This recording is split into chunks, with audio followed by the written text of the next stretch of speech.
Акыркы учурда аллергиялык оорулардын өрчүшү, ошондой эле жүрөктүн оорушу жана кан тамырлардын оорушу деги эле көптөгөн оорулардын бардыгы экология менен байланыштуу деп айтып келет эмеспизби? Анын бирден бир себеби абанын булганышы болушу мүмкүн деп ар кыл божомолдойбуз. Эң негизгиси Бишкек шаарындагы абанын булганышы тууралуу бүгүн сүйлөшөлү деп турабыз. Бул ачыгын айтканда ток-шоусу. Саламатсыздарбы? Кош келипсиздер, баарыңыздар көрүп турганыбызга абдан кубанычтабыз. Эмесе биздин сөзүбүз жөн болбош үчүн атайын каарман катары Алтынайды чакырып отурабыз. Алтынайды кол чапып ушул жакка чакырып алсак. Саламатсызбы Алтынай, кош келипсиз. Келиңиз, төрдөн орун алып бериңиз. Алтынай өзү студентка жана акыркы учурда ушул аба ырайынын оорулошконуна, тагыраак айтканда булганганына карата өзүнүн бир жүйөлүү себептери бар экен. 2 жылдын аралыгында Бишкекке келип жашап, ушундай адаптация алып, ортодон көптөгөн кыйынчылыктар жаратты десем болот. Бул болсо бирден бир экологиянын тийгизген терс таасири болду. 2 жыл ичинде биз айылда өсүп чоңойгондон кийин таза абада дем алып чоңойсок, ал эми шаарга келгенден кийин биз көн албай кандайдыр бир орчундуу маселелер жаратып жатты. Мисалы үчүн эмне болду? Мисалы бул экологиянын булганышы. Мындай жөнөкөй тил менен айтып бере аласызбы сиз? Кандай жабыркадыңыз? Эмнени байкап алдыңыз? Ден соолугуңуздагы өзгөрүүлөр болдубу?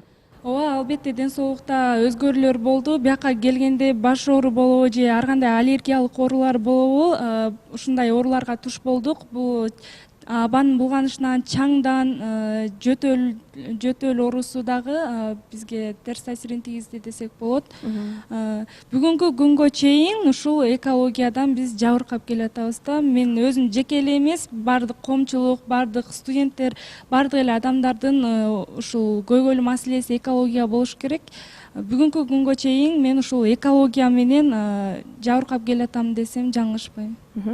Демек, ыңгайлуу учур болгондо айылга качканга аракет кылат турбайсызбы?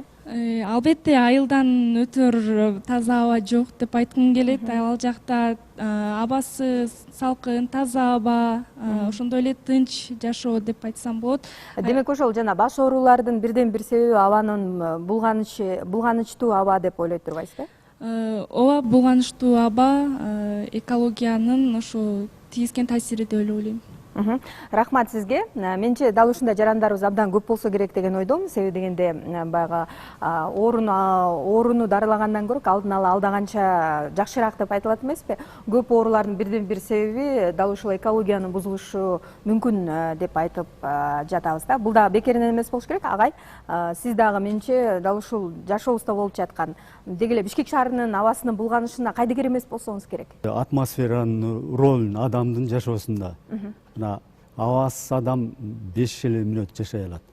Суусуз 5 күн. Ал эми тамак ашсыз 5 жума жашай алат. Ошондой эле азыркы атмосферанын, Бишкектин атмосферанын булганышы ар бир адамды, ар бир гражданинди мектеп окуучудан баштап жогорку парламентте отурган президенттерге чейин тынчтандырууну пайда кылды да. Азыркы мезгилде Бишкектин абасы ушунча булганган, тиги өнөрү жайлуу жерге ТЭЦтин жанында эмес, азыр тиги микрорайондо да аба булганган болуп атат. Бул абанын булганышы, атмосферанын булганышы суулардын булганышына алып келет, өсүмдүктөрдүн булганышына алып келет, топурактын булганышына алып келет. Деги эле адамдын жашоосуна жана ишмердүүлүгүнө оор залакасын тийгизип жатат. Агай, сиз дал ушул нерселердин бардыгын баягы сөз түрүндө эле байкап билесизби же кандайдыр бир изилдөөлөрдү өткөрүп, ошонун натыйжасына таянып айтып атасызбы дегенде? Бул тууралуу мен илимий макалалар жаздым, бир окуу китепчесин жаздым. Анан азыр Россия Славян университетинде жаратылышты коргоо деген тартипти берем. Анан мурун өзүм тиги окууну бүтүп келгенде Пржевальский аэропортунда иштеп жатканда эле ошону менен тыгыз байланышканмын. Себеби мен Бишкекке самолетторду тейлеп учуруп атканда Бишкекте жазчу, бул суук мезгилинде. Асман чайыттай ачык деп маалымат берчү. Бирок өнөр жайлуу түтүн 1000 километр деп. А самолеттің қонышына 1,5 километр мындай горизонталдық көрүү шарты керек, анан вертикалдуу 500 метр керек. Абанын булганышынын кандай факторлорго таянып айта алабыз да, кандай түрлөрү бар? Эмне себеп болушу мүмкүн да, тагыраак айтканда? Абанын булганышына эми мониторинг жүргүзүлөт. Негизги моореки чаңдарга Бишкек гидрометеорологиялык организация жүргүзөт да, чаңга көмүрдүн кычкыл газы, азоттун диоксиди, оксиди, тиги күкүрттүн диоксиди. Мына ушул немелерге негизги химиялык заттарга. Анан өнөр жайга байланыштуу бензопирен, формальдегид, фенолго да карата байкоолор жүргүзүлөт. Рахмат сизге. Мынакей биздин катарыбызда эколог Динара эжекебиз отурат азыр. Динара эже, сизден сурагым келип атат да, мына ушул жылы өзгөчө Бишкек шаарынын үстүн кара түтүн каптап, мындай бир булганыч аба каптап турат деген нерсе мындай сенсация болуп, элдердин көңүлүн өзүнө бурганга аракет кылды да. Мен сизден сурагым келип атат да, ушул эле жылы бузулуп атабы Бишкек шаарыбыздын абасынын булганышы? Булганышы акыркы 4-5 жылда пайда болот. 14-15 жылдан баштап, акыркы 3 жылдан бери такыр эле тынчыбызды алып атат да. Эми муну мен өзүм мындай изилдеп карап жүрөм. Статистиканы карасак, 11-жылга салыштырсак, 18-жылкы уулуу заттар чыккан жалпы ошо Бишкек боюнча 33% көбөйүптүр. Ал эмне себептен көбөйдү? Азыр ар кандай ойлор айтып атылбайбы? Ошо азыркы аба булганганга түздөн-түз ТЭЦтин жана реконструкциясы таасир берди. Анан жанагы көмүр жаккан үйлөр көбөйдү. Ошо жак салым берип атат. Анан жанагы көчмө булактар деп коебуз, ошо автотранспорт. Эми чынында эле статистикага ишенсек, ошо 33% заттар көбөйүп, ошол эле учурда, ошол эле статистиканы карасам, отчетторду карасам, ошо ТЭЦ бүгүнкү күнгө чейин жанагындай чектелме канча ошо зат чыгыш керек норматив берилбептир да. Убактылуу норматив менен 3 жылдан бери иштеп келатыптыр. Бирок ушул күнгө чейин ошо нормативди өкмөт тарабынан бекитилип, ошо айлана чөйрөнү коргоо орган бекитип бериш керек. Бирок ошол норматив ушу таң калыштуу. 5 жылдан бери биз ушу ызылдап атабыз. Абаны кандай, кайсы жолдор менен оңдойбуз, кандай чара көрүш керек деп. Бирок ошо жолдорун биринчи билиш үчүн биринчи ошо жанагы себебин билиш керек да. Ошо канча чыгыш керек, канчага чейин чектелиш керек. Ошол так цифра бүгүнкү күндө маалымат жок. Мен бир нече жолу ошо ТЭЦке да кайрылдым. Айлана чөйрөнү жанагы башкармачылык бар, аларга да кайрылдым. Ошондой жооп келип атат, убактылуу чектелген, бирок ошо канча болуш керек бүгүнкү күнгө чейин жок. Анан мындай жол менен кете берсек, ар бир нерсени кандай бир чара көрүп, план түзүп, жанагындай мероприятияларды эме өзүбүз көздөгөндө план коюп туруп, анан кайсы жол менен кайсынысын биринчисин, кайсынысын экинчи кылабыз. ТЭЦти биринчи оңдойбузбу, ошо жолго салабызбы, же ошо жанагы көчмө булактарды деп атабыз, автотранспортты, же ошол эле жанагы көмүрдү күйгүзгөнгө азайтабызбы, үйлөрдү газга өткөрөбүзбү, жанагынтип электрификация кылабызбы, кандай кылабыз деп азыр кандай бир мамлекеттик органдарда башаламан. Так айтылган жок, так программа жок. Так ушундай кайсы жылы, эмдиги жылы ошол эле акыбалга келебизби, же 3 жылда бул маселени көбөйдү жоёбузбу, же 5 жылда азыр так эчтеке жок бүгүнкү күнгө чейин. Дал ушул ТЭЦти көзөмөлгө алган атайын органдан Бактыгүл эжекебиз келип отурат. Бактыгүл эже, сизден сурагым келип атат да. Дал ушул экологиянын Бишкек шаарындагы бузулушу боюнча, абанын булганышы боюнча бирден бир эле ушу сая көрсөткөн бул ТЭЦ болот экен да. ТЭЦти иштеткенге биз көмүр менен иштейбиз. Газ жок ТЭЦтечи. Көмүрдүн 60% биздин өзүбүздүн кара кече менен таш көмүр. Калганы 40% Караганданын көмүрү да. Эми ТЭЦти сиз айтып атпайсызбы, азайтыш керек деп. Бизге нагрузка кандай берсе, ошондой иштетебиз. 14% электроэнергия ТЭЦтен чыгат. Чоң электроэнергия могу Каскад билесиңер, Токтогул ГЭС менен Курсай. 14% могу северде, түштүк жагынан ТЭЦ эметет. Анан нагрузка бергенде биз албетте көмүр жагабыз да. Көмүрсүз болбойт азырынчачы. Бул проблема абдан комплексно чечилиш керек да. Мен каршы эмесмин да, абаны булгап атабыз. Бирок биз электрический станция ачык акционердин коом ТЭЦ бизге карайт. Биз былтыр 18-жыл болуш керек эле Госагентство охраны окружающей средын официально кагаз алганбыз. Биздин булган пайызыбыз 14%. А калгандарычы? 14% берген. Бизгечи официальный бар. Мен катты көрсөтөм. Сурасаңыздар, мен айтып эметип берем. А сиздин оюңуз боюнча калган пайызын эмне Калган түзүшү пайызын мүмкүн? вот билесизби, мен ушул эколог болгондон кийин биз дагы мероприятияларды көрөбүз.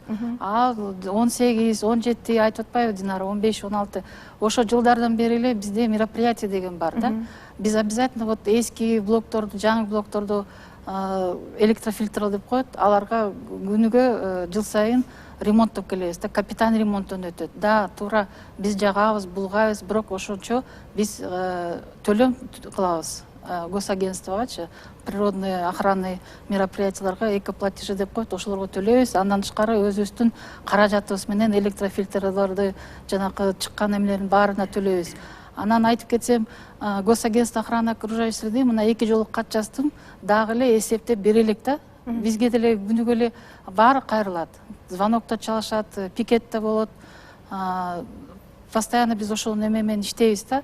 Анан биз жанакы булгап атканыбыз себебибиз көмүрдүн сапаты болуп атат да. Мисалы үчүн жай мезгилинде дал ушул Жай мезгилинде нагрузка азайтканда азаят. Мына азыр өзүңүздөр көрүп атасыздар, азыр бир аз баягы шамал жүргөндөн кийин, может, ошондон болду же кандай болду. Бирок нагрузка, полный нагрузка бергенде ТЭЦ ошонто 6-7, кышында 7-9 электрокотел иштейт. Алар иштегенде электрофильтрлар тоже иштейт. Анан кийин, андан тышкары бизде дайым эле текшеришет да, дайым текшерет. Проблема мындай болуп атат. Бизде мамлекетте аккредитованный лаборатория жок экен. Биз өзүбүздүн каражатыбызды издеп, независимый даже лабораторияны чакырганга даярбыз бизчи. Бизде ошо ТЭЦти, я понимаю, ТЭЦке эгерде газ менен жаксак анда азыраак болот эле. Ну газ кымбат. Эл да көмүр жагат, биз да көмүр жагабыз. Бирок биз баягы крупный предприятие болгон үчүн биз баарын сактайбыз да. Закон об охране окружающей среды, атмосферы бар да. Биз ошол менен эгерде ТЭЦ иштебей калса, өзүңүздөр билесиздер, электроэнергия каяктан чыгат, жылуулукту каяктан беребиз. Бизде мероприятиялар бар. Биз чектен чыккан жокпуз. Эгерде чектен чыксак, бизди сразу жаап коюш мүмкүн да. Вопрос берейин. ТЭЦ эркин иштетсе болобу? Ушундай токтом чечилсе, постановление чечилсе болот. Негизи болот. Бирок ал кантип иштейт? Газ менен иштейби же кайра эле көмүр менен иштейби? Вот бул экинчи суроо. Болот, негизи болот. Ошону өкмөт чечиш керек да. Биз деле жашайбыз да ошо шаардын ичинде, биз деле шаардын ичинде турабыз да. Работники ТЭЦ бар. Биз деле аракет кылып атабыз. Азыраак эметкенче, мына биз азыр кагаздарым бар, өзүбүз прибор алганбыз, теста деген. Күнүгө изилдейбиз да, мониторинг жүргүзөбүз. Андан тышкары телескопический установка, жана көмүр келип түшкөндө, атай телескопический установка алганбыз. Чтобы жанакы көмүр түшкөндө ал немеси чаңы ТЭЦтин деме коншулар турбайбы, ошолорго азыраак болсун. Биз аракет кылып атабыз өзүбүздүн каражатыбыз менен. Бирок бизге жардам бериш керек өкмөт дагычы. Сиздерге да жарандарыбыз кайрылып турушабы? Дал ушундай азыркы учурда абанын булганышы боюнча ар кандай жүйөлүү себептерди айтып. Дагы 5 жылдык анализ жүргүзгөнбүз да. Бүт поликлиникалардан алып шаардын эмесинен 14-15, 16, 17, 18 жылдык анализ кылып көрдүк. Кайсы оорулар, биздин дем алуу кан органдарын кайсы ооруларды алып келип, ошолор көбөйткөн деп. Да, действительно кичине эме бар, рост. Бул кайсы оорулар? Бул пневмония, бронхиальная астма, аллергический ринит, онкологические заболевания, сахарный диабеттер өсүп атат. Мындан тышкары да эме кан тамыр оору, жүрөк оорусуна да таасирин берет экен. Муну да айтып кетиш керек. Өсүп атат бу да оорулар. Бизге кайрылганда бир эметке маска жөнүндө вопрос берилген да. Жардам бере алабы деп. Ну, бул жанагы твердый частица, жана микроб абада да бар да. Ошолордон эметет. Газдан газ анча жардам бербейт. Тем более бул маска тагынганда мен айтып кетер элем, бул 2 сааттык эле, 1,5 сааттык эле тагыныш керек да масканы. Кээ бирөө эртең менен кийип алат да кечке жүрөт. Бул жардам бербейт. Энелерге да. коляска менен жүргөн. Ореке чоң көчөлөрдө жүрбөш керек коляска менен. Эмне үчүн дегенде жанагы автоунаалардын выхлопный газдары, газ прямо ушу колясканын уровенде турат да, ушуну эмесе карап, транспорт аз жерде, парктарда, скверлерде дем алса да, жаш балдарды көп ушу чоң көчөлөрдө прогулка кылдыртпай. Ал жүрбөсө деген сунуш айтмак турбайсызбы? Кыргыз гидрометео борборунун өкүлү олтурат биздин катарыбызда. Кыргызстан боюнча 5 шаарда изилдөө өткөрөбүз, мониторинг жүргүзүлөт. Ал эми Бишкекти алсак, Бишкек шаарында 8 байкоо посту бар. 8 байкоо постунун 7-өсү стационардык пост, бул кол режиминде барып, аба алынып, анан лабораторияга алып келинип, бизде лабораторияда анализдер өткөрүлөт. Ал эми дагы бир пост болсо, автоматикалык пост. Бул автоматикалык постто 9 кирдетүүчү булгоочу зат аныкталат. Жана ошондой эле бул маалыматты биз албетте аны сактап албай мекемелерге, мамлекеттик жана муниципалдык мекемелерге таратабыз. Кайсыл шаарларда текшерүү өткөрөсүздөр? Шаарларда бул Бишкек шаары, Ош шаары, Кара Балта, Токмок жана Чолпон Ата шаарларында абанын булганышын байкайбыз. Мындай топ 5 кылып көрө турган болсокчу, кайсыл шаар өзгөчө булганычтуу шаар? Албетте Бишкек шаары эң булганган шаарлардын арасына кирет. Экинчи орунда кайсыл шаар болуп эсептелет? Экинчи орун албетте Ош шаары. Бул негизи жана адамдардын санына жараша булганышы дагы мүмкүнбү? Дал ушундай анализдерди кыласыздарбы? Жашоочулардын санына жараша. Биз андай кандай айтсам, именно источник боюнча мониторинг жүргүзбөйбүз. Биз негизинен булгануунун мониторингин жүргүзөбүз дагы, источниктерди болсо ал башка мамлекеттик мекемелер иштейт. Бул жерде кеп болуп атпайбы? Биздин катарыбызда Токтуралиев Эркин агабыз отурат. Сизден да сурагым келип атат да, жаңы эле айтып атат, дал ошол абаны булгаган булактар тууралуу мындай изилдөөлөр жүрбөйт деп атат да. Сиздин оюңуз боюнча көбүнчөсү мынакей Бактыгүл эжекебиз дагы айтты, ТЭЦ бул 14 пайызын түзөт дейт да, абаны булгаоонун. Калгандарын эмне түзүшү мүмкүн деп ойлойсуз? Албетте бул жерде булганычтарга автотранспорт кирет.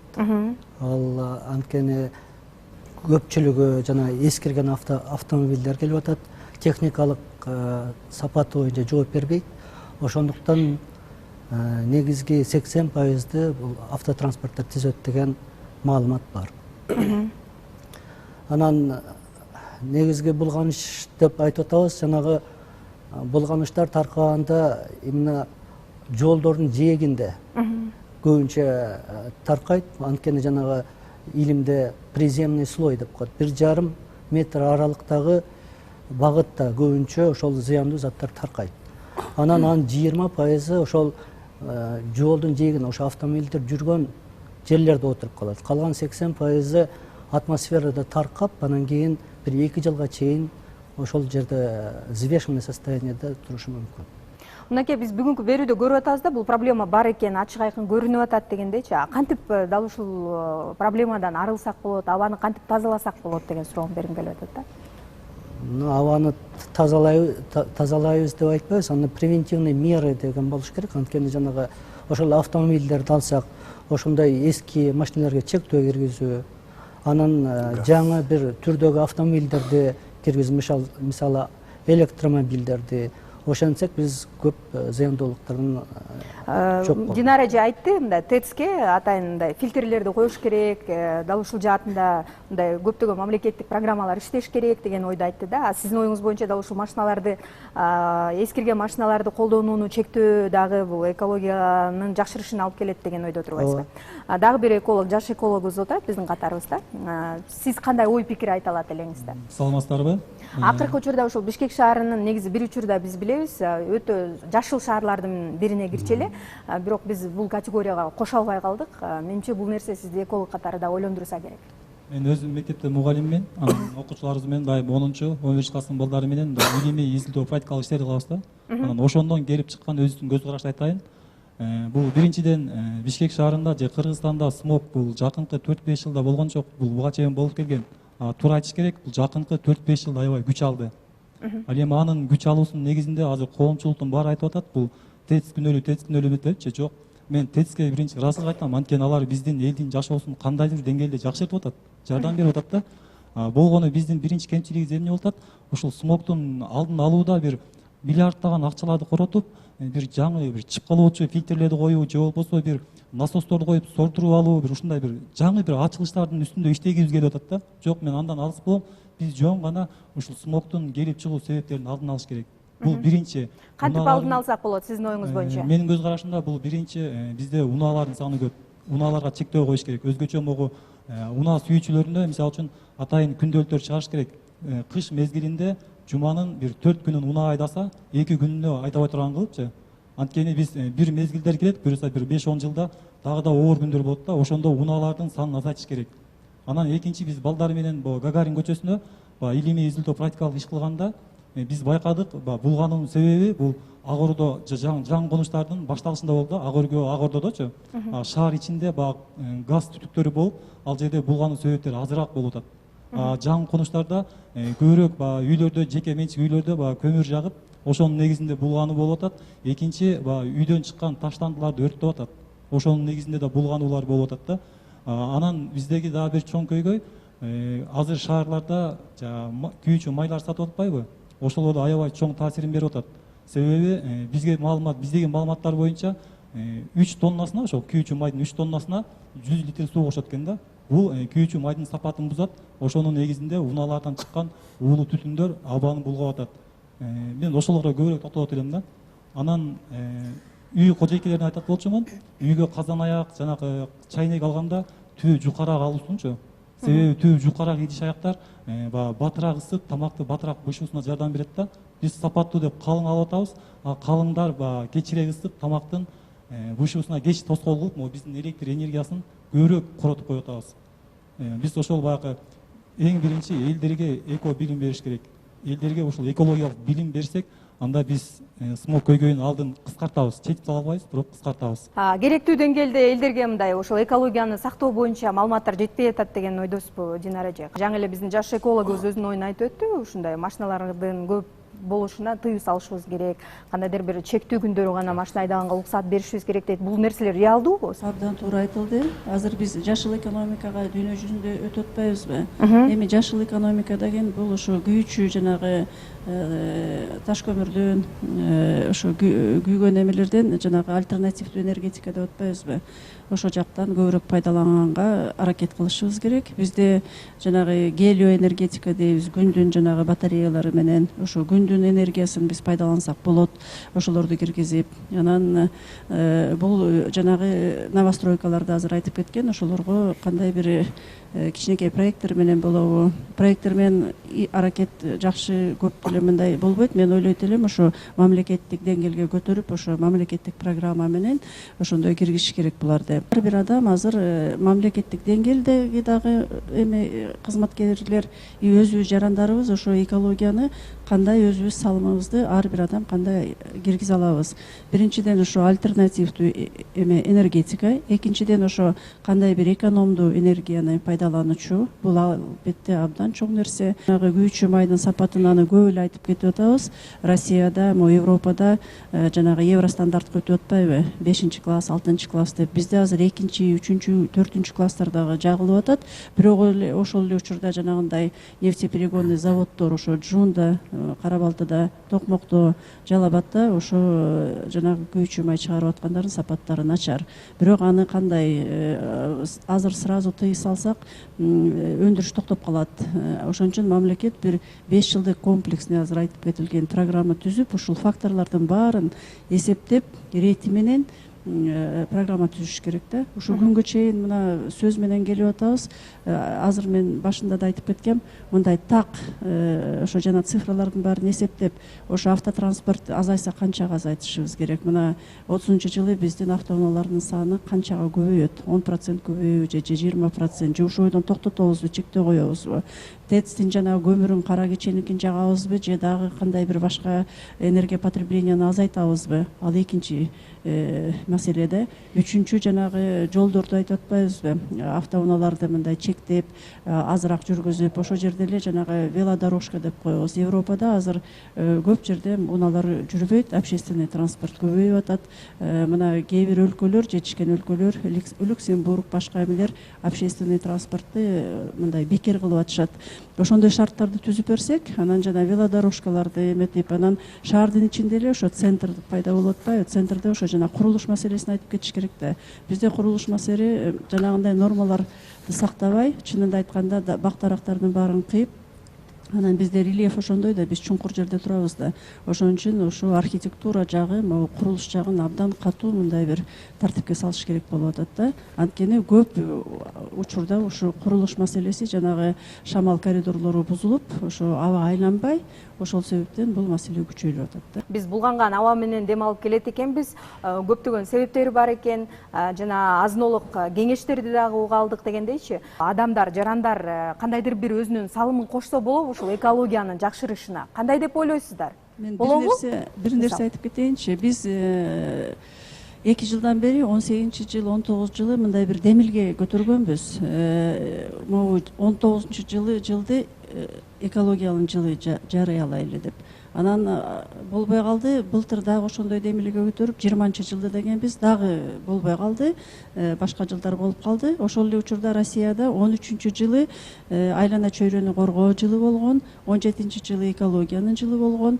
Анан мен ойлойм, ошо жалпы Кыргызстанда ушундай бир көйгөйлөрдү, экология маселесин буруп, эмди келе жаткан жылды 21-жылы биз дагы эле ошо демилге көтөрөбүз. Экологиялык жылы деп бурсак, жарыяласак, анан көп маселеге ошо анда жарандардагы, мамлекеттик органдар баарыбыз бир кандай бир биригип, бир ушундай ошондо программаны түзүп эметип, ошо сөз менен эмес, бир кандай бир конкреттүү, реалдуу программа менен иш жүзүнө өтсөк деген. 9 ай калыптыр бул жылдын аякташына, тагыраак айтканда март айында жүрөбүз дегендейчи. Анан 9 ай күтүп, ошол сөз түрдө баягы жыл аталып, анан жарандарыбыз ойгонуп, ага чейин деле экологиябыз бузулуп атат да. Ошондон улам сизден сурагым келип атат да, мындай жарандарыбыз тарабынан эмнелер талап кылыныш керек ушул экологиябыздын сактап калышына? Балким алар үчүн маалыматтар керек, көбүрөөк маалыматтарды таратып, мисалы үчүн жалбырактарды өрттөбөгүлө деп, жолдун жээгиндеги жана жер жемиштерди саткан учурлар болуп калат жайында,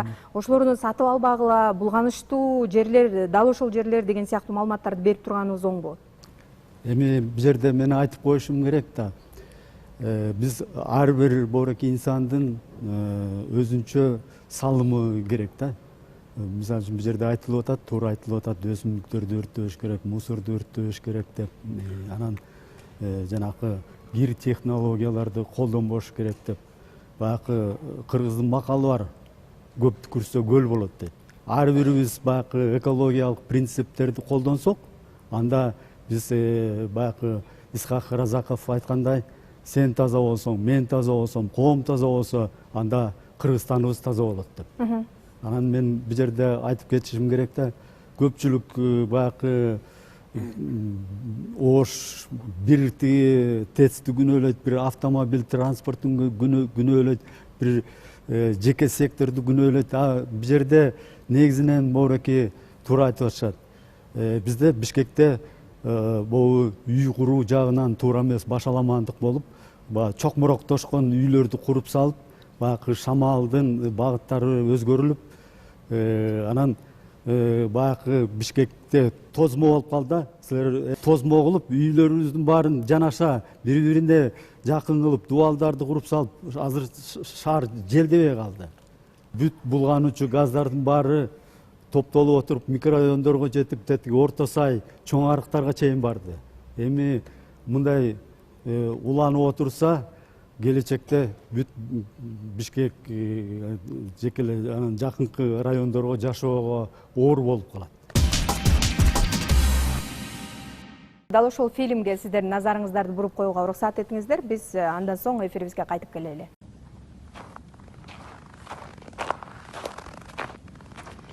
17 декабря 2019 года. Город Бишкек. Вы видите, да? ТЭЦ вижу, дальше ничего не вижу. И вы там друг друга хоть видите, да? Не задохнулись? Все живы, здоровы.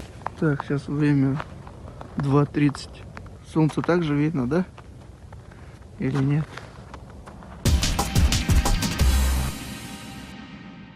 Дал ушундай Бишкек шаарыбызда абал экендигин көрүп, дал ушундай аба менен биз дем алып келебиз десек жаңылышпаспыз да. Ошондон улам Бактыгүл же. Кошумчалап коеюнчу, мага тиги жаш эколог деп атпайсызбы? Абдан эскертти да, эсиме салды да. Эстегилечи, Совет убагында ТЭЦ 61-жылы салынган. Ал кезде ТЭЦ деген шаардын чекеси болгон. Понимаете? Шаардын чекеси болгон. Ошол кезде смог кече мурда күнү чыккан жок. Ал кезде завод Ленина, азыр эсиме келип атат да, завод Фрунзе, гиганттар Ленина, заводдор иштечи. Ошондой смог бар болчу. Бирок бул первый ТЭЦ деген шаардын чекеси болчу. Ошон үчүн ошо шаардын чекесине курулган да 61-жылы. Анан баягы шаар өсөт да, баарыбыз бири-бирибизди күнөөлөп, сен күнөөлөсүң, бул күнөөлө деп айтпашыбыз керек. Шаар чоңоет, баары эметет, өсөт дегендейчи. Бирок ошо Совет убагында эле мен өзүм кичинекей болуп эсимде да, ошондо эле смог бар болчу. Бирок а кезде мондай шаардын тегерегинде коңшулар жок болчу. Бул бир. Транспорт аз болчу. Бул эки.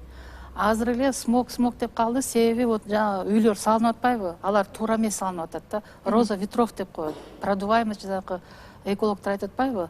Немеден илгери, я помню, политехнический институт окуп жүргөндө бизге айтчы, могу Асамай жакта үйлөрдү салбаш керек депчи. Себеби аяктан ошо тоо жактан санитарный зона болуш керек, шамал эмеш керек. Азыр андай жок да. Демек ошол нерселердин бардыгы эске алынбай эле чаржайыт үйлөрдүн түшүшү, жер тамдар көп болушу, жанагындай көмүр, сапатсыз көмүр жагуусу да ушундай. Өкмөттүн эме деп коет, политическая воля болуш керек да. Мисалы үчүн Монголияда бизден да жаман эме кылышат, жагышат. Но алар кандай эме менен кетти? Алар тарифти өзгөрттү. Түнкү тариф деп коет. Вот ошондой сурагым келип атат да, мына бардык нерсе барып эле каражатка такалат экен да. Жаңы электрофильтр ТЭЦте. Билесиздерби, жаңы электрофильтр, бир электрофильтр, 24 котел бар ТЭЦте. Бир электрофильтр $2 миллион турат. $2 миллион. Бул кандай акча? Биз баягы чоң мекеме болгондуктан өзүбүз биз деле ошо шаарда жашайбыз, ошо свет менен, ошо жылуулук менен пайдаланабыз, Бирок биз баягы чоң мекеме болуп, өзүбүздүн каражатыбыз менен ар бир мына кагаздарым бар. Биз каждый первый приказ деп коет, каждый раз биз өзүбүздүн мероприятие, чараларды көрөбүз. Бизге дагы неинтересно, штраф төлөйбүз да, бизчи эгерде чектен чыгып кетсек. Биз өзүбүздү күнөөлөгөн жокпуз, баарын күнөөлөгөн жокмун. Бул просто ошондой жашоо болуп атат да. Эл көбөйүп атат, сан көбөйүп атат, машина көбөйүп атат, үйлөр көбөйүп атат дегенечи. Бирок элдер деген байкуштар баягы газдын кымбат болуп атпайбы, газ ошон үчүн көмүрдү алып жагып атат. Но көмүр жакканда кандай көмүр жагып атышат? Сапатсыз. Банялар дагы азыр сауналар да көмүр жагып атышат. Биз болсо баягы ТЭЦ ошо көмүр менен эле иштейт экен, башка газды эмете албайт экенбиз. Ошон үчүн рахмат сиздерге. Мынакей жаштар болуп турат, акылын, оюн, пикирин уккум келип атат да, ким керек? Мына экологдор айтып атат, бардыгы мыйзам негизинде парламент тарабынан, же болбосо өкмөт тарабынан колго алынышы керек деп атат. ТЭЦ айтып атат, биз иштеп атабыз, колубуздан келгенин жасап атабыз, фильтрлерди коюп атабыз деп атабыз. Мэрия ага карабастан, мисалы үчүн Бишкек шаары мэриясы 1-2 жыл мурун бүт бактардын баарын кыркып салды, туурабы? Бул деле экология таасири бар да. Ошон үчүн өзүңөрдүн көз карашыңарды айтып калгыла. Менин жеке оюм боюнча бул ар бир адамдын өзүнөн зависит этет деп ойлойм. Себеби дегенде ар бир коом өзү аракет кылыш керек. Жана эң негизги бир автотранспортты өзүбүз аракет кылышыбыз керек, аларды болушунча азайтышыбыз керек деп ойлойм. Мусор деле алганда мусорду өзүнчө коюш керек деп айтышат, бирок жолго мусорлардын баарын ыргытат. Алар да болсо эң негизги абаны булгачу биринчи эмес, эми кийинки экинчи эсепте эле деп айта кетсем болот да. Рахмат сизге. Барбы ой пикирлер? Азыркы учурда чынында эле глобалдуу проблема коронавирустан кийинки эле бул азыр обсуждаемый деп айтсам болот. Бул ошол смог болуп калды. Чынында азыркы учурда элдердин эко билиминин төмөндүгү болуп жатат да бул жерде. Азыркы учурда элдер жалбыракты топтогондо эле элементарно эмне кылабыз дегенде аны өрттөшөт. Аны биз компостко салып, компосттун жардамы менен өзүбүзгө минералдуу заттарды алып, өзүбүзгө эккен эле ар кандай продуктыларды өстүрүп алсак болот да. Жана ошондой эле 1965-жылы ошол тесттерди жанагы азыркы учурда булганып жаткан абаларды изилдеген ошол организациялар болгондо кийинчерээк ал 1965 жылдан баштап иштебей калды. Жана буга ошол мамлекеттен бюджеттик ошол бюджеттен акча берилбеген бирден себеби да. Жана азыркы учурда Казакстанда бул иштеп жатыптыр. Жана изилдеп көрсө бул 80% машинага келип токтолуптур да, автоунааларга. Жана ошол автоунаалар азыркы учурда ошо 80% болгондуктан мен кеңеш берип кетмекмин да, бүткүл ошол мамлекетке деп айтмакмын да. Эгерде биз мамлекетке негизи эле машина аябай көйгөй болгондуктан бир компания менен иштешсек дейм да. Жарандарыбыз көп да автоунаа айдаганчы. Эмнесине карап алышы керек? Мисалы үчүн сиздер дагы колдонуучусуздар, баягы экологияга таасирин карайсыздарбы же карабайсыздарбы? Мөөнөтүнөн өтүп кеткен машиналарды көп айдашат да. Себеби дегенде мөөнөтү өтүп кеткен машиналардан көбүрөөк ошол газ чыгат же болбосо ошол экологияга терс таасир этет. Ооба, терс таасирин берет. Ал эми бизге ошол машиналар кайсыл жерден келет дегенде бул Япониядан, ошол жерлерден көп келет да. Ал эми ал жакта бар, чтоб Японияда ошол мөөнөтү өтүп кеткен машиналарды айдатышпайт да. Себеби дегенде абага терс таасирин деп. Ал эми бизде ошол мөөнөтү өтүп кеткен машиналарды эле сатып алып айдап жатабыз да. Кетейин дегем, смог эмнеден пайда болот? Эмнеге кышында эле пайда болот? Эч ким аны айткан жок. Анткени кышында пайда болушу это инверсия болот кышында. Ошондон пайда болот да. Муздак аба астында калып, жылуу аба өйдөгө чыгып, анан частный секторлар, мисалы үчүн частный сектордан түтүн чыккандар, ал инверсия өйдө көтөрүлбөй, анан ошо капкак болот, ошо капкакта эле кала берет да. Ошондуктан как шамалдашылбай, ошондон смог пайда болуп атат да. Анан аны кандай чечиш үчүн мен ойлойм, могу курулуп атпайбы, зданияларчы ар кайсы жака эле курулуп атат, планы жок. Ошо план боюнча куруш керек да, чтоб шамал болуп, тоодон шамал өтүп, ошондой план боюнча түзүлүп деп ой пикирим бар да, ошондой. Мен бүгүнкү берүүдөн түшүнүп атам да, мындай комплекстүү иш алып баруу биздин мамлекетибизде таптакыр жок да. Мисалы үчүн экологдор дайым үн салып келет, экологиябызды сакташыбыз керек дейт, бирок ошол эле куруучу тарапты айтып атабыз, жана күнүмдүк турмушта колдонуп келген автотранспорттор жаатын мындай баардык нерсени комплекстүү, бирдиктүү карап, жана таасирин жакшыртуу жөнүндө иш алып баруу биздин мамлекетибизде мындай жок да. Сиз ушуга кошуласызбы? Бул эмнеге азыр айтылып атат? Ошо ооба шарттардын баары бузулган, мамлекеттик органдар бизде барбы же жокпу? Эмне үчүн ушундай шалакатчылык менен мыйзамдарды, нормаларды сактабай, курулуштарды тарактатып, мына азыр жаш балдарды айтып атат, каалагандай куруп атышат. Бизде мамлекеттик тиешелүү көзөмөл органдар бар. Ошо мыйзам бар. Абдан бизде жана экология жагында күчтүү мыйзамдар бар. Бирөө дагы жакшы аткарылбай атат. Ошон үчүн бүгүн айтып кетет элем, ошо сөздөн ишке өтүш үчүн эмне керек? Ишке өткөнгө ошо мамлекеттик органдар өзлөрү бир тартипке салыш керек. Ошондой саясий эрк керек. Биз ушу кыргызча иштеп калдык да, мамлекеттик органдар, өкмөтүбүз болобу, жогорку кеңеш болобу, сөз көп, иш жок, иш түрүндө эчтеке жок болуп атат. Мындай акыбал менен кетсек, биз не то что Бишкекти, Кыргызстанды жоготуп коебуз. Анткени экология маселеси бул только смог эмес.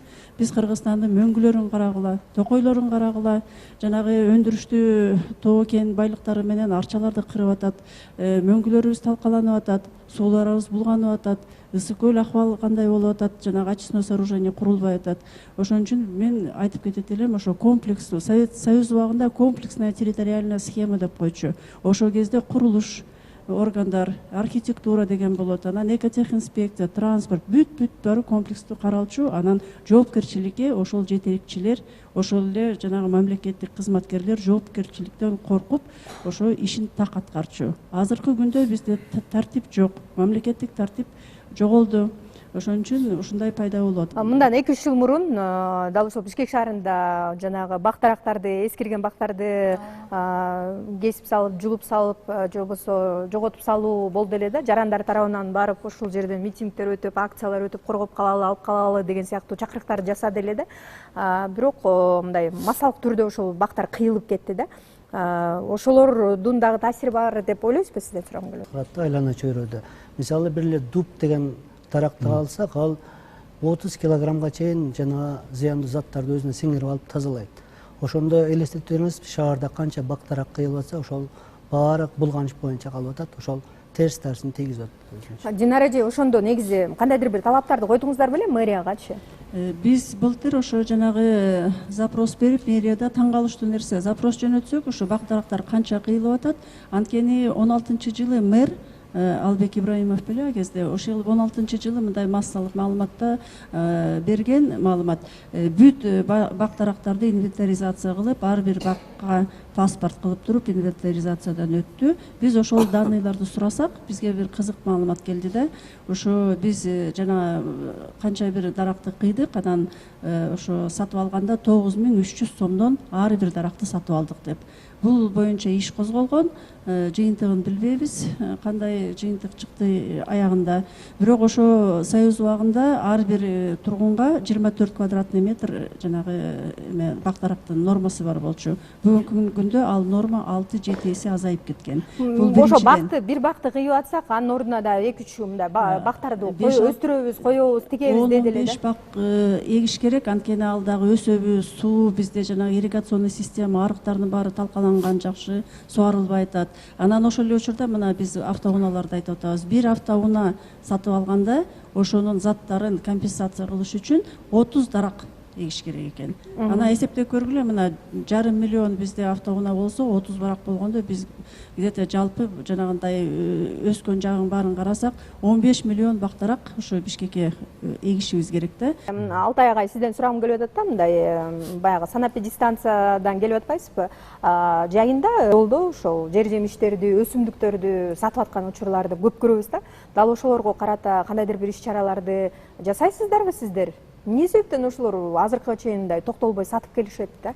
Же сиздерди укпайбы? Сиздер кандайдыр бир кайрылууларды жасай аласыздарбы сиздерге? Сиздердин компетенцияңыздардабы?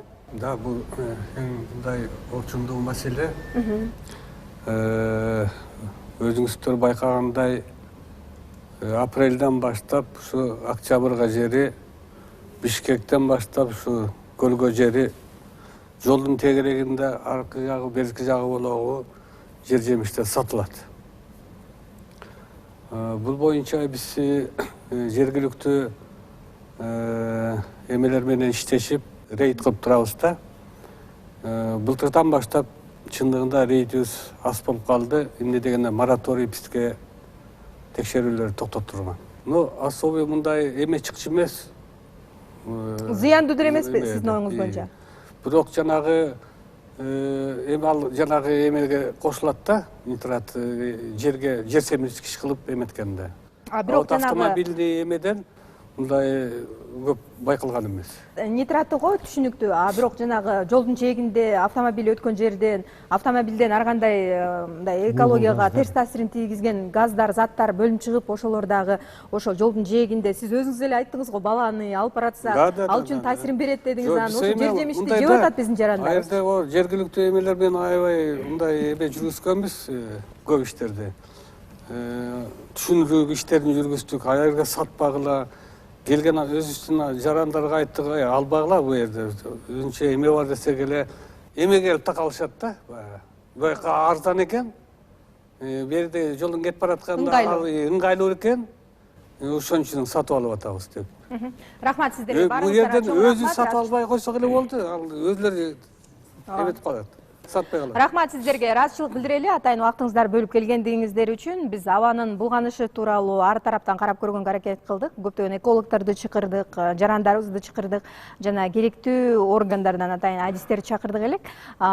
Биздин мамлекетибизде мыйзамдар иштеш керек. Эң оболу биз ошол мыйзамдын негизинде иш алып барсак, дал ушундай бири-бирибизге болгон суроолор жана бүдөмүк ойлор таптакыр болбойт эле деген ойдомун. Эң негизгиси ар бир адамдын өзүнүн колунда ден соолугу. Ошондуктан сиз дагы миң ойлонуп, 100 жолу толгонуп, ошол жолдун жээгинен жер жемиш сатып алып жатып, сиздин ден соолугуңузга терс таасирин тийгизерин, жана ошондой эле эски автомобилди сатып алып жатып, анын сизге жана сиздин айланаңызга кандай таасирин тийгизерин ойлонуп койсоңуз, бул кандайдыр бир деңгээлде экологияга болгон сиздин пайдаңыз болмок деген ой менен бүгүнкү берүүнү жыйынтыктагым келет. Кайрадан жолугушканча бар болуңуздар.